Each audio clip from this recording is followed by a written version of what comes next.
नमस्ते दोस्तों, मैं हूँ शर्मा जी की बेटी और आप देख रहे हैं सनातन का प्रचार। क्या आपने कभी सोचा है कि जब 14 साल के लंबे वनवास और लंका के भीषण युद्ध के बाद प्रभु श्री राम पहली बार आसमान से अयोध्या की मिट्टी को देखा होगा तो उनके मन में क्या चल रहा था। आज हम रामायण की उस होम कमिंग को डीकोड करेंगे जिसे दुनिया का पहला एरियल जर्नी कहा जाता है। वाल्मीकि रामायण की टेक्नोलॉजी से लेकर आनंद रामायण के अनचुने तथ्यों तक चलिए पढ़ते हैं पुष्पक विमान पर और देखते हैं त्रेता युग का वो अद्भुत नजारा। दोस्तों, पुष्पक विमान कोई साधारण रथ नहीं था। वाल्मीकि रामायण के युद्ध कांड में उल्लेख है कि यह विमान कामगम था, यानी ये पायलट से नहीं बल्कि यात्री के संकल्प और इच्छा शक्ति से चलता था।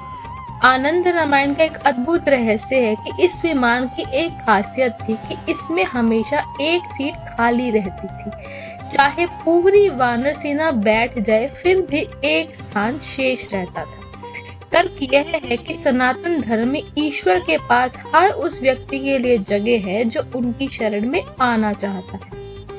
यह उस दौर की आर्टिफिशियल इंटेलिजेंस और स्पेस मैनेजमेंट का बेजोड़ उदाहरण था।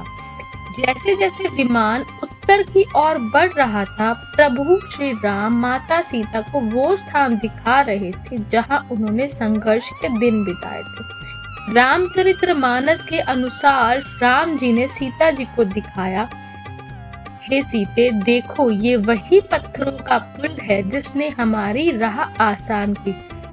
यहाँ राम जी अपनी टीम और वानर सेना के प्रति ग्रैटिट्यूड दिखा रहे हैं।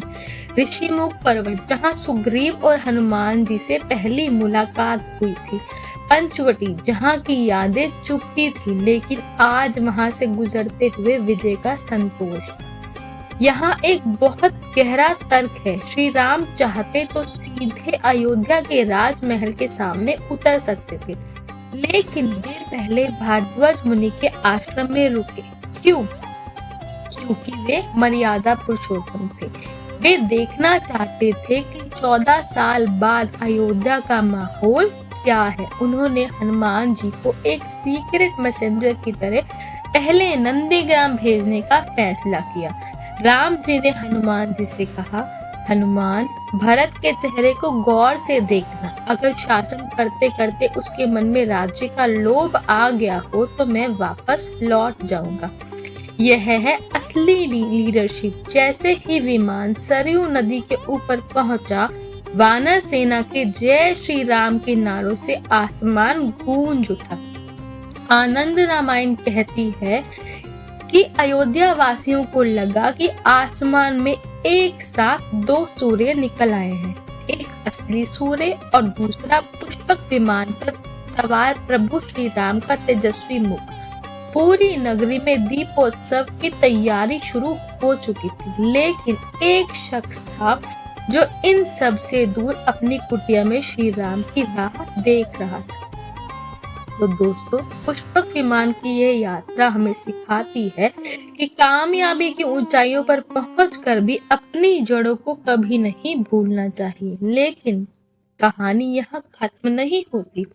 हनुमान जी जब नंदीग्राम पहुंचे तो उन्होंने भरत को किस हाल में देखा?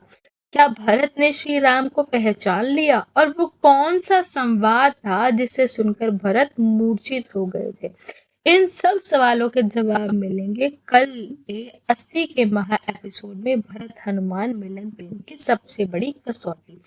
अगर आज का वीडियो पसंद आया तो इसे शेयर करें और कमेंट में लिखें जय श्री राम। मिलते हैं कल ठीक शाम 7 बजे। प्रेम से कहिए जय श्री राम।